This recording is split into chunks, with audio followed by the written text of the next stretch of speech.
The first thing to know about recording guitar, the sound that you're going to get in your room is not going to be the sound that you hear whenever you put microphones up to it. It's something that I've struggled with the entire time that I've been recording myself on the guitar, because I'll love the tone in my room, and whenever I put these microphones up to it, it does not sound like it sounds in my room. So the challenge is, how exactly can we mimic the sound that we hear in the room environment, in the physical space around us, and match it up to what we hear in the DAW or what we record in our headphones or in our monitors? Haha. Unlike what I said with acoustic guitar, we can pretty much put a lot of different microphones on an electric guitar amp and it won't exactly have a lot of phase issues. This is primarily because whenever we put a mic on a guitar amp, generally the distances between the mics are not very drastic. Now, if you decide to far mic a guitar amp, it's a different story. You do have to worry about phase. If you want to learn more about phase, go check out the video about acoustic guitar recording. But in general, the more microphones you put on a guitar amp, the more variation in tone you're going to get, and therefore you can craft a tone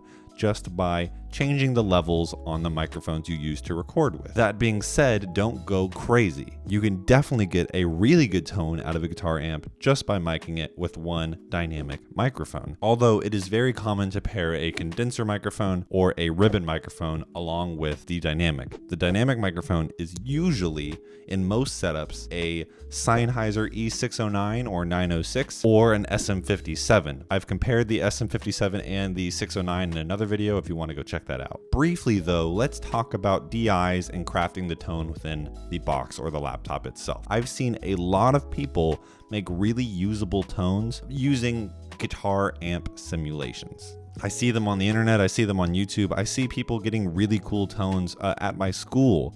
The problem is I've never personally found a tone using a DI that I can play well in, especially when it comes to distortion. I prefer to mic an amp because I feel I can get a better tone that makes me play better using an amp rather than an amp sim. That being said, I haven't had enough experience with real, proper, nice guitar emulation, so I can't effectively rule that out. Now here's the big idea. Miking an amp is highly subjective on a number of factors. You have to think of the speaker you're using in your amp. You have to think of the cabinet itself. Is it a 4x10? Is it a 4x12? Is it a 1x12? What size is your speaker? How many speakers are in it? You have to think of the tone you're going for, and you have to think of what genre you are producing. You can use the microphone itself as a sort of tone shaping device. Probably the most influential thing about your guitar tone is the mic placement in relation to the center of the speaker. The closer you get to the center cone of the speaker,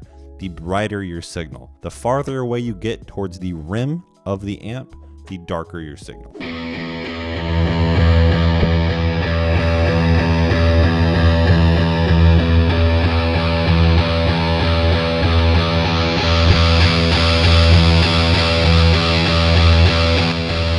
If you want a country electric guitar tone, you probably want a lot of treble, so you might want to put it closer to the center of your speaker. If you want a dirty, muddy, angry guitar, you probably want to put it a little bit closer to the edge. That way you get a darker sound. We're going to use the Rode NT1 as a condenser, and we're going to swap between the Sennheiser E609 and the Shure SM57 to see what the guitar tone sounds like when we're using a 1 mic, a 2 mic, and we'll throw in a 3 mic version, and we're just going to switch between sounds as I play the guitar. One of the positions I'm going to use is putting the condenser on the back side of the guitar. It's a position you shouldn't forget. You can get a lot of cool, rich sounds out of the guitar by putting one microphone on the back and one microphone on the front.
Thank you so much for watching. Be sure to like and subscribe, and check out the Instagram at Real AudioHaze. If you're interested in guitar or production lessons, please email me at this email address. And thank you so much. I will see you in the next video.